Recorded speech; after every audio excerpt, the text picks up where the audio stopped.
نجيو الان المغرب وفشل محاولة الجزائر في نسف الجهود ديال المملكة أو التسفيه بوصف أدق من الجهود ديال المملكة الداعمة لفلسطين. شنو كتقول لنا الصباح؟ بأن الجزائر خلال اجتماع في ليبيا، نحاول نشوف التفاصيل، كتقول لنا هذا التطاول الجزائري على المملكة لم يلقى التفاعل ويتعلق الأمر من هنا بدعوة ممثل الوفد الجزائري في اجتماع المكتب التنفيذي لمجلس وزراء الإعلام العرب المنعقد بالعاصمة الليبية طرابلس. اجتماع ديال مجلس وزراء الإعلام العرب كاين في ليبيا. هذا الاجتماع هذا البيان الختامي ديالو غتكون فيه توصية، غيمروا فيه توصية اللي تدعو وسائل الإعلام العربية باش تسلط الضوء على الجهود اللي كتقوم بها وكالة بيت مال القدس التابعة للجنة القدس بالرئاسة ديال جلالة الملك من أجل نصرة القدس والقضية الفلسطينية. يعني المسؤولين عن الإعلام العربي اللي مجتمعين الآن في ليبيا اتفقوا على أنهم يدوزوا واحد التوصية للإعلام العربي خصوصا الرسمي باش يسلط الضوء أكثر على الدور اللي كتلعبوا المملكة المغربية من خلال وكالة بيت مال القدس لصالح المقدسيين. الجزائر ما عجبهاش الحال، عاود ثاني وتحرك المبعوث ديالها وقال لهم لا ما تدوزوش هذه التوصية هذه، ما حاملينهاش كيف ما ديما. ولكن مع ذلك كتقول لنا الصباح حسب المعلومات ديالها فشل الوفد الجزائري، فشل والتوصية دازت صحة والتوصية كان باينه غدوز.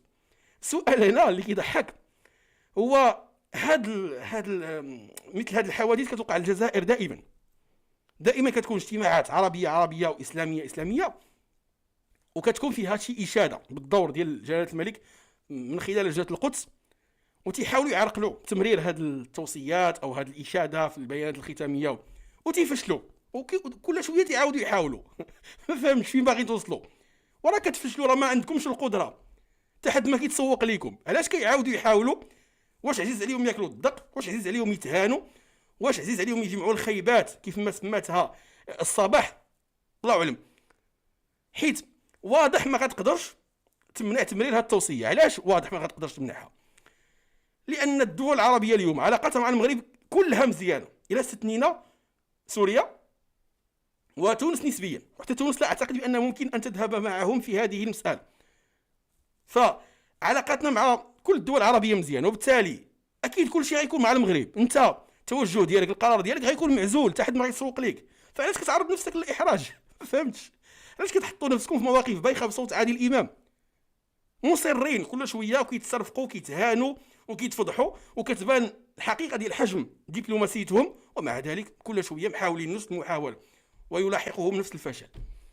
يمكن ادمنوا الفشل ولا مدمنين على الفشل والصفعات الدبلوماسيه، داكشي اش كيحاولوا. فالتوصيه تم تمريرها وهذه مساله ايجابيه خصوصا بالنسبه لينا احنا، لانه الاعلام للاسف ما كاينش. كاين مغاربه ما عارفينش الدور اللي كتلعبوا المملكه المغربيه من خلال الرئاسه ديال جلاله الملك في لجنه القدس. كاين مغاربه ما عارفينش الدور اللي كنلعبوه في القدس.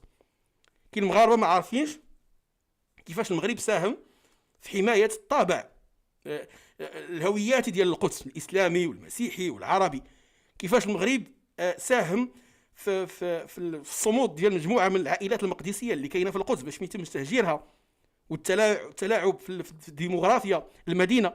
كاين مغاربه ما عارفين هذا الشيء. علاش؟ لان اعلامنا ما كيديرش الدور اللي عليه، عندنا اعلام ضعيف. اما على المستوى العربي فكاين راي عام في الشرق الاوسط وغيره والله ما سايق الخبر هذا الشيء. فمزيان يتم تمرير هذه التوصيه هذه اللي ممكن تزيد تعرف الدور اللي كتلعبوا المملكه المغربيه وما تقدمه المملكه، باش على الله وعسى واحد شويه ما يبقاش يتمرر ذاك الخطاب ضدنا اللي كتمروا الجزائر وبعض الاطراف الاخرى ضد الدور اللي كتلعبوا المملكه المغربيه بشكل عام في القضيه الفلسطينيه. والفرق شي يربحوا غير النبك عاوتاني كيربحوا غير العيب. غنستمعوا لهذه الفقره من الكلمه ديال وزير خارجيه مالي البارح في مراكش. والبارح انا تحسرت علاش ما كانش الترجمه متاحه في نقل الاجتماع في المباشر. علاش؟ لان تقالت هضره مهمه تجاه ملف الصحراء المغربيه وتجاه العلاقات المغربيه بدول الساحل، تقدر الشبع على الفراقشيه، وهذه الهضره كلها كتعزز الخدمه اللي كديرها بلادنا دبلوماسيا، كتخليك فخور كمغربي بالقوه التي اصبحت عليها المملكه المغربيه وتاثيرها في افريقيا. هادشي كله بزاف ديال المغاربه الذين لا يجيدوا الفرنسيه ما داو ما جابوا فيه، بحال الا ما تقال والو. ما عرفتش واش الدوله بشكل رسمي ما كتضيع فرص بحال هادو. علاش كتضيعهم الله اعلم. فتحسرت البارح كون كانت الترجمه كانت غتكون القضيه مزيانه، وكنتمناو اللقاءات اللي جايه والاجتماعات، لان بلادنا مقبله على بزاف من الامور بحال هذه. نتحركوا من الناحيه الاعلاميه، راه ما تخسروا والو. الاعلام الرسمي نقلتي البث، زيد ليه الترجمه، ماشي شي حاجه اللي صعيبه. خدموا شباب، خصوصا الامور بحال هذه كتعزز كتعزز عند المغربي. هو كيسمع لواحد رئيس ديال دوله او وزير خارجيه دوله اخرى كيفاش كيدوي على بلاده، كتعزز اللحمه بين الشعب وبين المؤسسات ديالو. كتزيد تحل العينين ديال المغاربه على الخدمه اللي كتدار دبلوماسيا والانجازات اللي كتحقق دبلوماسيا. هادشي كيزيد عندنا داك الاعتزاز بالتمغربي ديالنا.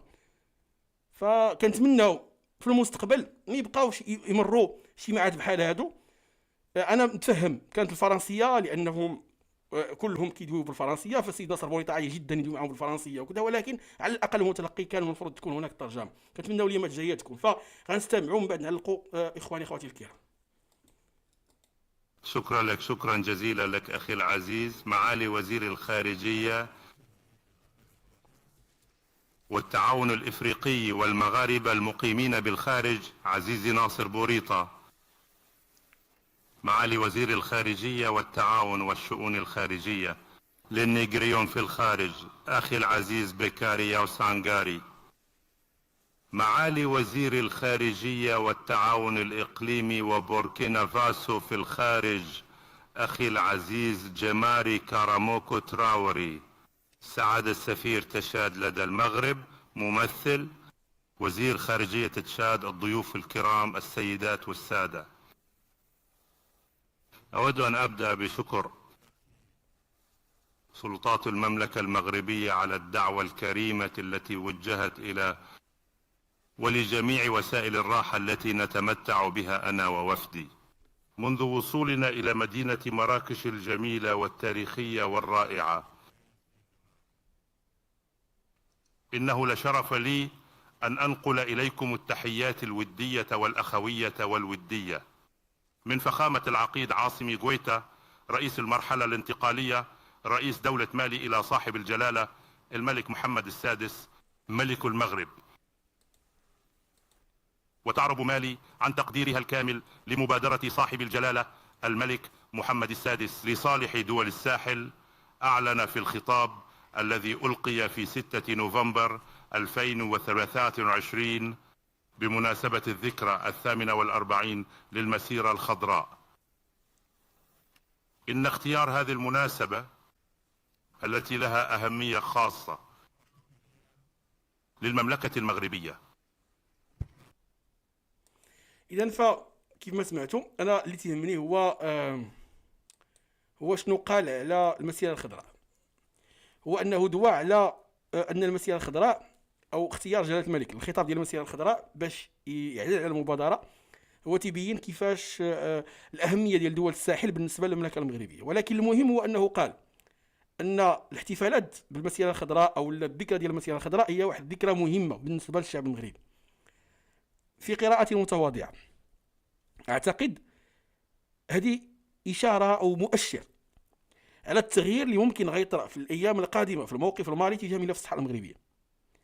حيت ملي كدوي على المسيره الخضراء وانت كدوي على مغربيه الصحراء، ملي كدوي بهذا الشكل على المسيره الخضراء وانك كتفهم الاهميه ديال ذكرى المسيره الخضراء، وبالتالي انت هنا ضمنيا كتقول انا كنتفهم ما مدى اهميه هذا الملف ديال الصحراء المغربيه بالنسبه للمغاربه. وملي كيجي هذا الخطاب او هذا النوع من الخطاب من عند واحد الدوله اللي كتعترف بالبوليساريو، اعتقد ان الامر ليس بعادي. فكنظن انه مؤشر اول على التغيير الذي سوف يطرأ او هو قادم في الموقف المالي تجاه ملف الصحراء المغربيه. هذه المسيره الخضراء اللي دوا عليها هو كذكرى مميزه ومهمه بالنسبه للمغاربه، هي نيت للاعلام الجزائري توصفها بالمسيره الكحله وكيذم في هذه المسيره هذه، لانها كتذكروا بالفشل والعجز ديالو امام المغرب في هذا الملف عندما استكملنا وحدتنا الترابيه. وكانت المسيره الخضراء جزء من العمل اللي درناه من اجل استكمال الوحده الترابيه ديالنا او جزء من وحدتنا الترابيه اللي هو صحراءنا المغربيه. كتذكروا بهذا الفشل والعجز ديالو، وطالما قام بدعايه اعلاميه وثقافيه وغيرها من اجل الضرب في المسيره الخضراء. كيخرج ليه واحد وزير خارجيه ديال واحد الدوله اللي من المفروض كيعترف بالبوليساريو وكيدوي بهذا الشكل على المسيره الخضراء، فكان اعتقد ضد التوجهات ديال الجزائر في المقام الاول وبالعاني دارها ماشي صدفه. ومن جهه هي مؤشر على التغيير اللي يمكن جاي في الايامات القادمه في الموقف ديال مالي تجاه ملف الصحراء المغربيه، وهو تغيير جاي هو غيجي، ولكن كان اعتقد غيجي بسرعه مقارنه مع ما كان ممكن ان يحصل بدون وجود هذه المبادره الملكيه وبدون وجود الازمه اللي كتعيشها اليوم العلاقات ديال الجزائر مع مالي. فهذا هو التعليق ديالي خفيف ظريف، وهذا مكان الاخوان. ندوزو الان للفقره ديال التعليقات، فمرحبا بتعليقاتكم، مرحبا بكل من التحق بنا. صافي دابا باعلام الزيكو غيبدا يسب ويعرق لدوله مالي ورئيس مالي، وراه بداو صديقتي مريم، وقيل يلا التحقتي، راه بداو، ها هو ولا انقلابي دموي، راه الرئيس الان ولا انقلابي دموي يلعب بالنار، كيعض اليد الممدوده ليه، مع العلم انه هو ماشي بزاف كان ثوري وقام بخلط الحسابات ديال فرنسا والاوروبيين في الساحل، كانوا كيطبلوا ليه وكانوا فرحانين به. راه بداو الحمله بدات من دابا. هذا نيت اللي صيفطوا ليه كذبون، بعث ليه هاد سكوبيدو هذا ودا ليه رساله خطيه هو معاه، هذا نيت ولا بقدرته قادر انقلابي دموي كيعض اليد اللي تمدات ليه. فحمله بدات، السعار بدا.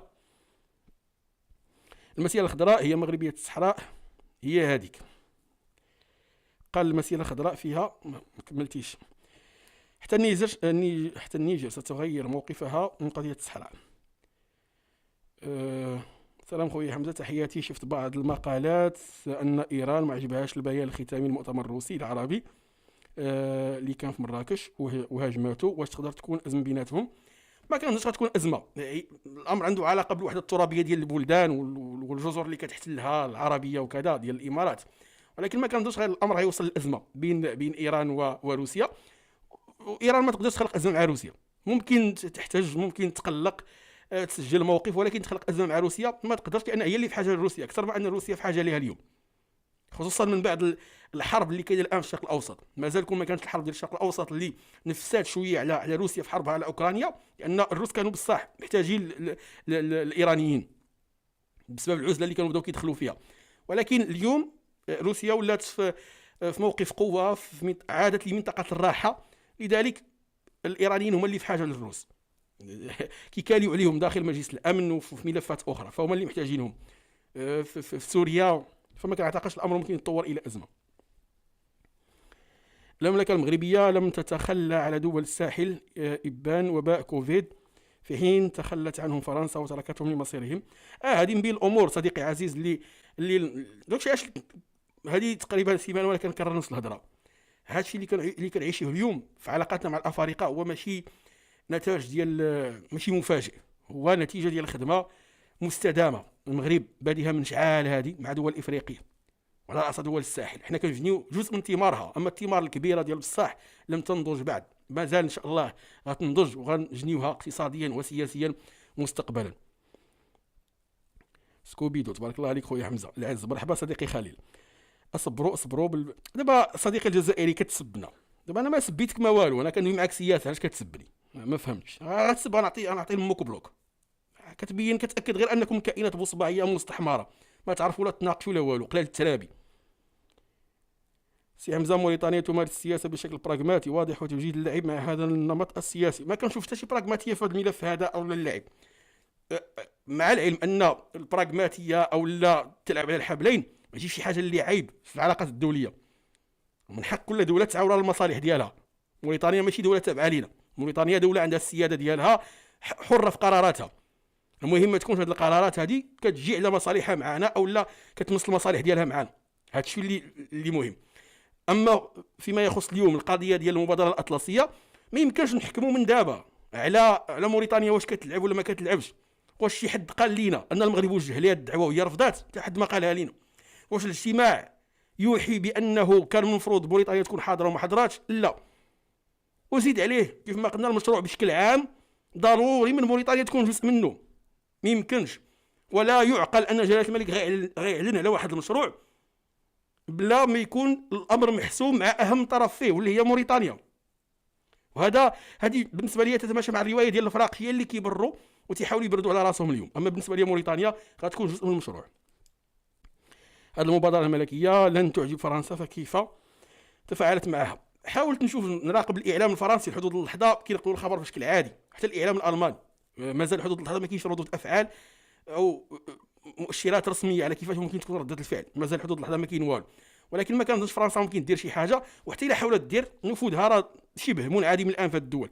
مازال ممكن يكون عندها علاقات مع بعض الجماعات المسلحة وإرهابيين وكذا أو انفصاليين هنا وهناك، ولكن واش تقدر دير بهم شي حاجه؟ لا اعتقد، لانه كون كانت مازال عندها نفس النفوذ او تقدر دير شي حاجه كان المفروض تدافع على مصالحها بعدا وما تخرج بداك الشكل الموديل اللي خرجت فيه مجموعه ديال الدول. وبالتالي ارضات ولا ما ارضاتش المشروع غادي يكون، المبادره غادي تكون وينطحوا راسهم في الحيط. لذلك اعتقد ان فرنسا لن تحاول ان تعرقل هذه المبادره الملكيه، لانها الا حاولتها غترجع العلاقات المغربيه الفرنسيه الى نقطه الصفر من جهه، وهما ماشي في حاجه اليوم عاوتاني العلاقات تخرب، وايضا غادي غير يخسروا المغرب ويخسروا وجودهم في اي مشاريع مستقبليه تتعلق بهذه المبادره، وممكن المغرب يستبدلهم بدول اخرى، فهما اللي غادي يكونوا خاسرين وما كنظنش عندهم استعداد يخسروا. القمه هي بالسفراء والصحفيين، لا كانوا فيها حاضرين وزراء الخارجيه السينابيل، انت جزائري كانوا فيها حاضرين وزراء الخارجيه، ولكن الاعلام ديالكم ما نقلش لكم، ما نقل لكم والو، لانه متخوف انه يفضح الهزيمه اللي منيت بها الجزائر في هذه الدول. اما الاجتماع كانوا فيه حاضرين وزراء خارجيه ديال هذه الدول. هذا وزير خارجيه ديال مالي، وزير خارجيه ديال مالي اللي سحب السفير من عندكم وجا عندنا، السي نبيل الجزائري. ما يمكنش ما تكونش موريتانيا معنيه يا حمزه، لانه هي عندها واجهه على الاطلسي وهي من البلدان الساحل، فهي معنيه طبعا ومعنيه باهم مشروع اللي هو انبوب الغاز المغربي النيجيري. هادشي اللي كنقول صديقتي مريم، هادشي اللي كنقولوا من الصباح. موريتانيا جزء اصيل من المشروع. انا ما ولفتش جلاله الملك يقول لنا على مشاريع مازال محسومات. جلاله الملك ما تحرك على مشروع انبوب الغاز نيجيريا المغرب الا من بعد ما تحسم الامر وتاكدوا بان المشروع غادي يكون. فنفس المساله بالنسبه لهذا المشروع هذا. نيجيريا موريتانيا حاضره في المشروعين بجوجهم. ربح كبير للمغرب. حفتر مالي الجديد هو حفتر النيجر الجديد، وحفتر بوركينا فاسو الجديد، وحفتر موريتانيا الجديد، وحفتر الكابون الجديد. زوينه هذه. هاد الحفاتر هادو هما مزيانين لينا. خادمين المصالح ديالنا، فهنيئا لنا بالحفتاره. الاعلام الالماني والفرنسي فوتوكوبي الحدود اللحظه مازال ما داروش رده فعل، ما كنظنش عندهم ما يديروا اصلا. راه الخسائر حاسه براسها بانها تعيش العزله، لهذا طلبت من عطيطيف الخروج علينا بتلك الندوه مع بن قنا من اجل طبطبه المشاعر. مازال ما نشروهاش كلها، نشروها كلها ونرجعوا نناقشوها، وان كنت اعتقد التصريحات ديالو فيما يتعلق بالمغرب هي جزء من الدعايه اللي كيحاولوا يغطيوا بها الحقيقه ديالهم كنظام شيطاني هنا في المنطقه. شحال من عام وهما تحلموا ببحر المتوسط، في الاخر مالك ضرب لهم كل شيء. قصدك البحر المحيط الاطلسي، هادشي اللي قلنا في المقدمه. سنوات عشرات السنين هما تيخدموا باش يعزلونا على افريقيا، واليوم هما اللي معزولين. كانوا كيخدموا باش يوصلوا صحه للمحيط الاطلسي، باغيين يعزلونا على هادو وهما يوصلوا صحه. اللي وقع المغرب ما خلاهمش يوصلوا صحه، وصلنا لهادو وغنخليو هادو يوصلوا لهنا وهما ما غاديش يوصلوا لهنا. داكشي ديال عادل الامام. فرنسا موافقه على المشروع، خذوها عليا انا الكونتر خطه. انا كنظن غتوافق، ماشي الخضره بز منها كيف ما قلنا، لانه الى حاولت تعرقل غتخلق لها ازمه مع المغرب، غتخلق لها ازمه. وهما حاولوا اصلا، هما اللي كانوا كيحاولوا يتقربوا من المغرب في الازمه الاخيره، فغنرجعوا لنقطه الصفر. ومن بين النتائج المباشره اللي غتكون اي محاوله ديال عرقله هذه المبادره، لان هذه المبادره راه فيها مشاريع كبيره، فيها اوراش كبيره، ماشي غير في المغرب، في موريتانيا وفي هذه الدول. سكك ديال الحديد غدار، طرقات، موانئ، عفوا ممكن مطارات، خدمه اللي غتوفر فرص الشغل وسوف تسيل لعاب الكثير من الشركات الفرنسيه وغيرها. فاي دوله بغات تكون جزء من هذا المشروع هذا خاصها ما تعرقلش، ما ديرش العصا في الرويضه. الا دارت العصا في الرويضه غيتم استبعادها، وفرنسا عارفه هادشي. لذلك ما كنظنش غادي تحاول دير شي حاجه، غتحاول توافق بزز منها ماشي لخاطرها. كسر الحصار بنجاح، وحشر فرنسا في مقاطعتها الجزائر مؤقتا. موريتانيا اخذت الضوء الاخضر من روسيا والامارات لفتح مشروع الاطلسي لدول الساحل. صديقي جمال متفق معك، ماشي بخدت الضوء الاخضر، ولكن كان اعتقد انا مازال ما لقيتش الوصف الادق لا لموريتانيا ولا في مالي. بالنسبه لي روسيا راضيه او موافقه على هذا المشروع، على هذه المبادره والتقارب ديال هذه الدول مع المغرب، حيث روسيا اليوم لاعب اساسي في مالي. الا ما بغاتش عندها القدره تضغط على مالي، لان النظام الحالي في مالي روسيا هي الحليف الاول ديالو. بدون دعم روسي ما كانش ينجح الانقلاب بهذا الشكل. روسيا اليوم ما تضغطش، ما تحاولش تعرقل، غير الصمت ديالها بالنسبه ليا فيه ان داك الشيء اعتبرته تقوليبه روسيا للجزائر. الجزائر كانت كتعتبرها تدخلهم هنا وهنا ويخدموا لها المصالح ديالها، اذ بهم الان مسوقينش ليها وخليناها كتاكل الدق من عند المغرب. متى كان الشيطان يحب الخير لجيرانه؟ ما عمرو. السيد عطفات عليه الشمعة عطيتيف قال لك عندي امل في مشروع الاتحاد المغاربي. هذا غير تيمثل، عطاف تيمثل، تيحاول يبان على العكس ديال حقيقته المستلم. فرنسا انتهى عهدها. نتفق معاك، مات ليها الحوت. استاذ حمزه، لماذا لم تحضر جمهوريه تندوف بالجزائر الجنوبيه في اجتماع مراكش؟ لماذا لم تحضر جمهوريه تندوف؟ اولا ما كاينش حاجه سميتها جمهوريه تندوف. تندوف اراضي مغربيه، جزء من الصحراء الشرقيه اللي غيتحل الملف ديالها طال الزمن او قصر، وبالتالي يجب ان لا نطبع مع هذا المصطلح او مع هكذا وضع انه ممكن تكون عندهم دوله في تندوف ولا شي حاجه بحال هكذا. ويجب ان نعلم انهم بين الامور اللي خلاتهم يحطوهم هنا كخطه او ككونتر خطه، اذا فشلوا هنا واضطروا انهم او لا يتعاملوا مع واقع جديد ديال ان المغرب يحل الملف ديال الصحراء الشرقيه، يستغلوا عاوتاني البوليساريو في الملف ديال الصحراء الشرقيه. فاحنا ما خصناش نطبعوا مع هذا الوضع. علاش ما حضروش؟ هذا السؤال ما خصناش نطرحوه، لان البوليساريو غير موجوده. البوليساريو لا شيء، هي مجرد اداه قادره في يد الجزائر. واش اليوم اخويا حمزه كان شي تبنديره؟ ما عنديش علم صراحه، ما طلعت شي خبر من هذا القبيل صديقي محمد. فرنسا هبطت كواريها وهي الان كتمهد للربقه ديال الكبرانات كرغوليا ان شاء الله. في حتى روسيا مزيانه المصالح تاعها. اكيد المغرب من اصعب الدول شعبا ودوله. مراكش العالميه لا يوجد مثلها في الجاره ولا في جمهوريه جنوب افريقيا. لمن قال ان فلان او علان لم يحضر، الفكره قديمه عمرها 5 سنوات، والان هناك تفاهمات للتسريع، وفقط من الدول الخمس لديها الرغبه في الرفض، لكنه ما زال بعيد التطبيق حتى يكمل بعد ميناء الداخله وغيره. غتجي مرحله اللي غتكون دول اخرى، غتكون جزء من اجتماعات وجزء من تنسيق ومشاريع. هادشي اللي الان اللي كيدويو عليه على الاقل خصو واحد 6 سنين ولا 7 سنين ديال الخدمه باش دير طرقان جداد، السكه ديال الحديد اللي كتربط هاد الدول مع الميناء ديال الداخله يكمل. كيف ما قال الصديق مازال خص بزاف ديال الوقت. فما عرفتش علاش الزربه، وانا استغربت بزاف من المقال ديال هيسبري صراحه، واستغربت من المحلل السياسي اللي دخل في متاهات حنا في غنى عنها اصلا ناقشوها اليوم. زعما لان الوضع مازال بعاد على اننا نقولوا موريتانيا علاش ما حضراتش وكيفاش، فقط اعطى فرصه انه يعاون الروايه الجزائريه. هناك مشكل، راه امريكا مازال باغا تلعب في افريقيا وتخرج روسيا منها. وحنا لا يعنينا هذا الامر، زعما لا يعنينا، بالعكس. اليوم ما يقوم به المغرب، سواء المشروع ديال نيجيريا المغرب ديال الانبوب او حتى هذا الرفض هذا، هو يمكن امريكا تشوف فيه بانه تخدم التوجهات ديالها، حيث الغرب اليوم وصل لواحد القناعه في افريقيا. المجاعه، المشاكل، الحروب الاهليه، الانقسامات في الدول الافريقيه كتخلق بيئه مناسبه لتغلغل او لا وجود نفوذ روسي صيني. ولكن الدول اللي كتكون مستقره كيصعب على روسيا ولا الصين توجد نفسها فيها موطئ قدم. ممكن ناخذ مثال ليبيا، او لا خلينا من ليبيا لانه كانوا متواجدين فيها من قبل كروسيا. ناخذ مثال ديال النيجر اليوم ولا مالي، ما كانوش حاضرين. الانقلاب، الحروب الاهليه، الانقسامات ساهمت في حضور روسيا وعسكريا كاع على الارض. لذلك اليوم المغرب ملي كيدير هذه المشاريع التنمويه هو تيعاون هذه البلدان باش تتجاوز اي مشاكل اللي ممكن تؤدي الانقلابات والحروب والانقسامات، وبالتالي كيتسد باب اللي ممكن تدخل منه روسيا او لا الصين بالنسبه لامريكا. لذلك هذه المشاريع اللي كيديرها المغرب اعتقد انها او الامريكان غيشوفوا بانها كتخدم توجهاتهم المستقبليه هنا في افريقيا في اطار صراعهم او حربهم على النفوذ مع الروس والصينيين. داكشي علاش ما كنظنش ممكن يعقلوا هادشي. الجزائر خسرات كل شيء حتى في اعلامهم لم تستطع فعل اي شيء ضد المغرب. فقط كيصنعوا انتصارات وهميه. الان كيضحكوا على بوصباع وكيشككوه في المشروع. هادشي اللي كاين. خويا حمزه واش انت رباطي؟ انا مغربي والسلام صديقي.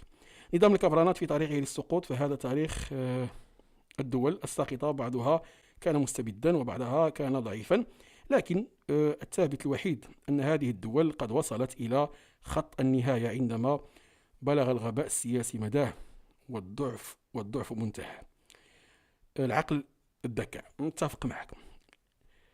الجزائر كتعيش، كاين اليوم تبنديره 2 سيارات تمت البنديره ديالهم، ايوا التحقوا بالرفيق الدهل بندير صح الخبر.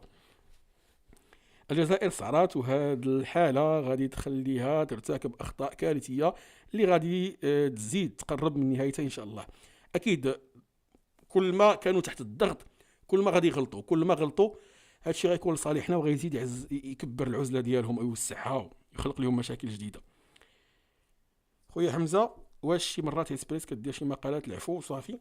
عادي، ممكن كتبقى صحيفه تصيب تخطئ، محلل يصيب يخطئ، ماشي شي حاجه اللي زعما خطيره. ولا عبدو السمار طلع عليه الدم منهم، يلا عرف باللي النظام مكلخ وتعطل بزاف. ان النظام ديالهم مكلخ مش على هادي، حيت كان عند يماهم ذره ديال العقل ما كانوش يدعموا البوليساريو، كون عندهم غرام ديال العقل ما يعاديوش المغرب، ما عندهمش العقل، مش عال هذه معروفه، ماشي شي حاجه اللي جديده. فهو يا اما كيبوه راسه ولا بصح هو غبي. داكشي علاش اكتشف معطل ان النظام ديالو غبي.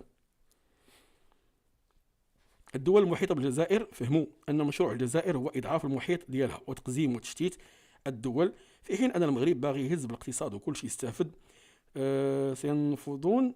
سينتفضون ياك من حول سينفضون من حول الجزائر واحدا. متفق معك. بدات كتفضح مؤخرا بهذا الدور اللي كتلعبوا الحقير ديال التقزيم وخلق المشاكل لدول الجوار حتى تبرز هي كقوه اقليميه هنا، باش توصل لذاك الحلم ديال القوه الاقليميه اللي دائما مصدعات لينا راسنا به. وهادشي داروه حتى مع نيجيريا على سبيل المثال، مشروع ديال الانبوب نيجيريا الجزائر راه دي 20 عام هما كيدويو عليه، 20 عام كيدويو على مشروع، وكانوا يماطلون مع نيجيريا. لا بلاتي نشوفوا هذه كذا وتعطلوا. وقتاش غيبداو يتحركوا جديا باش يكون المشروع؟ حتى شافوا المشروع المغربي. اما كون ما تحركش المغرب كانوا غيزيدوا يماطلوا. علاش؟ لانهم ماشي مصلحتهم يوصل الغاز ديال نيجيريا الى اوروبا، كانوا بغاو يبقاو بوحدهم هما اللي كيصدروا المنطقه الافريقيه الغاز بكميات كبيره لاوروبا، باش يكون ورقه في يديهم كيتفاوضوا بها مع الاوروبيين، ورقه ايضا اللي كيرشيو بها الاوروبيين باش يبقاو كنظام. لذلك كانوا كيلعبوا بنيجيريا، ونيجيريا عاقت بمفاهمات. داكشي علاش نيجيريا اليوم كتحدث على اكثر من انبوب ما عندهاش مشكل، وهذا هو حل الفراقشيه. سلام خويا حمزه، جيت معطل. مرحبا صديقي، ماشي مشكل، مرحبا بك. الاخ حمزه، مشروع الملكي بالساحل والصحراء يتجاوز فرنسا، ومن يعتقد ان الجزائر لها دور فهو لا يفقه في التحولات الاستراتيجيه. ما عرفتش دور فاش بعدا، وانا متفق معك انه كيتجاوز فرنسا. وكيف ما قلنا فرنسا ما عندها ما دير، ما عندهاش شي حاجه اللي ممكن تعرقل بها. فرنسا النفوذ ديالها اصبح شبه منعدم في المنطقه، بالتالي بغات ما بغاتش المشروع غادي يكون.